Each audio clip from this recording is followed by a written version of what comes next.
In the previous episode, we considered how while individual monks took a vow of poverty, the monasteries themselves had no such commitment, and as a result, they tended to become quite wealthy and plush. Even new movements that began as attempts to avoid that trend, like Cluny and the Cistercians, ended up repeating it. In the early 13th century, a Cistercian monk named Caesarius of Heisterbach described the cycle of monastic life this way, quote, "Discipline begets abundance, and abundance, unless we take the utmost care, destroys discipline. Discipline in its fall pulls down abundance," unquote.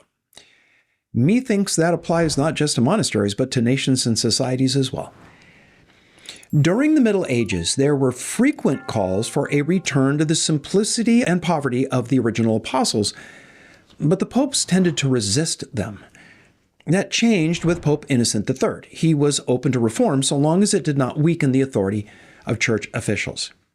A new movement called for the reform of monasticism. Not only would individual monks vow poverty, so would the orders that they belonged to. These were the Mendicant Orders of Franciscans and Dominicans. The term mendicant comes from the Latin word mendicare, and it means to beg. The Mendicant Orders relied on begging and almsgiving for their support. Europe of the High Middle Ages, in which the Mendicant Orders began, saw a number of social, economic, and religious changes. Towns and cities were growing in size and population. They needed more pastoral care than parish priests could provide. Traditional monasteries were of no help since monks lived in isolated communities unto themselves. The mendicants helped local priests by making the world their monastery. They went wherever there was a need, and those needs were, well, they were many. The Franciscans were founded by Francis of Assisi. They concentrated on preaching to just ordinary Christians seeking to renew basic spirit-led discipleship. The mission of the Dominicans was aimed at confronting heretics and aberrant ideas. The Dominicans were approved by the Pope as an official church-sponsored movement in 1216. The Franciscans received papal endorsement 7 years later. And they quickly gained the respect of scholars and princes, popes, along with high regard by the masses, the common people. But their sterling early reputation unraveled in the idleness, ignorance, and even infamy of their later histories.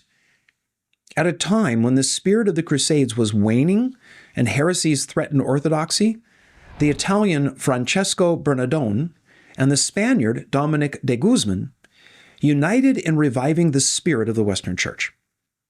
They started monasticism on a new path.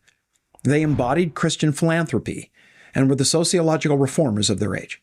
The orders that they birthed supplied the new universities and the study of theology with some of their brightest lights.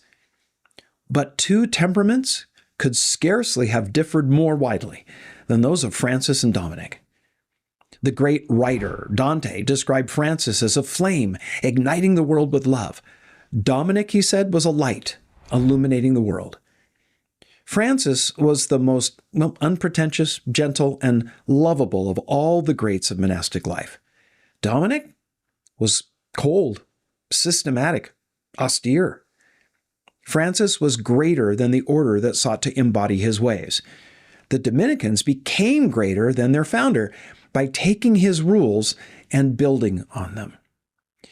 When you think of Francis, it's best to see him mingling with people or maybe walking through a field barefoot so that his toes can feel the soil and the grass.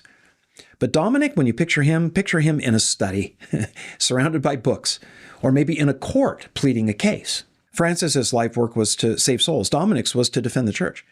Francis has been celebrated for his humility and gentleness. Dominic, he was called the hammer of heretics. The two leaders probably met at least 3 times. In 1217, they were both at Rome, and the Vatican proposed that the union of the two orders be made into one organization. Dominic even asked Francis for his belt. It was a piece of cord, and bound himself with it, saying that he desired that the two be one. A year later, they again met at Francis's church in Assisi, and on the basis of what he saw there, Dominic decided to embrace mendicancy, which the Dominicans adopted in 1220. In 1221, Dominic and Francis again met at Rome when a powerful cardinal tried to wrest control of both orders. Neither Francis nor Dominic set out with the intention of reforming existing monastic orders. Francis really simply just wanted to start a more organic movement of Christians to transform the world. Both Dominic and Francis sought to return the church to the simplicity and dynamic of the earliest church. Their orders differed from the older monastic orders in several ways. First was their commitment to poverty. Dependence on charity was a primary commitment. Both forbade the possession of property. Not only did the individual monks pledge poverty, the entire order did as well. The second feature was their devotion to practical activity in society. Previous monks, you'll remember, had fled for solitude into a monastery. But the Dominicans, which were called the Black Friars, and the Gray Friars, the Franciscans, gave themselves to the service of a needy world. So they weren't in a monastery. They were out in society. In fact, that word friars comes from the Latin fratres, which means brothers. The Dominicans wore black habits, the Franciscans gray or brown, thus their designation as the Black and Gray Friars. Their solitary contemplation was balanced by immersion in the marketplace. Unlike previous orders, they weren't consumed with warring against their own flesh. They turned their attention to battling the effect of evil in and on the world. They preached to the common people, relieved poverty, and sought to redress the complaints of the oppressed. The third characteristic of the orders was that lay brotherhoods developed in both of them. Now, these were called tertiaries, comprised of lay men and women who, while pursuing their usual vocations, were bound by oath to practice the virtues of the Christian life and, as best they could, the values and the rules of the order. Now, I realize some may hear that and say, wait a minute, aren't all followers of Christ supposed to follow Jesus while employed as mechanic or the student, salesman, engineer, school teacher, whatever? Indeed. But keep in mind, at that time, the doctrine of salvation by grace through faith and living the Christian life by the power of the Spirit, well, that had been submerged under a lot of religious tradition that sent the message that the only people who could really please God were monks, nuns, and priests. Lay brotherhood was a way for someone to, in effect, say, hey, my station in life doesn't allow me to live a cloistered life, off in a monastery somewhere, but if I could, I would. While the official teaching of the church didn't come right out and say it, what was implied was that most people were hopelessly sinful. But by giving offerings to their local church or monastery, the full-time religious guys, well, they could rack up a surplus of goodness that others could draw on to cover them.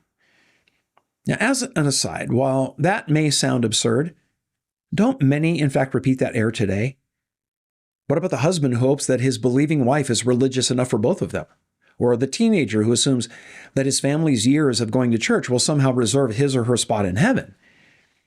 Salvation on the family plan.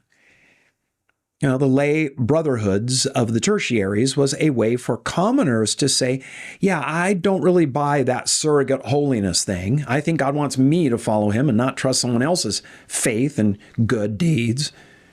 And so there was an opportunity for them, while engaged in their secular employ, if you will, to devote themselves to the life of the order. A fourth feature was the monks' activity as teachers in universities. They recognized these new centers of education held a powerful influence and adapted themselves to the situation. While the Dominicans were quick to enter the universities, the Franciscans lagged behind. They did so because Francis kind of resisted learning. He was a bit of an anti-intellectual. He was because he had seen the way that too much of the scholarship of the priests ignored the poor. So he said things like, quote, knowledge puffs up, but charity edifies, unquote. To a novice, he once said, quote, if you have a songbook, you'll want a prayer book. And if you have a prayer book, you'll sit on a high chair like a prelate and say to your brother, bring me my prayer book, unquote. To another, he said, quote, the time of tribulation will come when books will be useless and be thrown away, unquote. Now, while that was Francis's attitude towards academics, his successors among the Franciscans built schools and became sought-after professors in places like the University of Paris.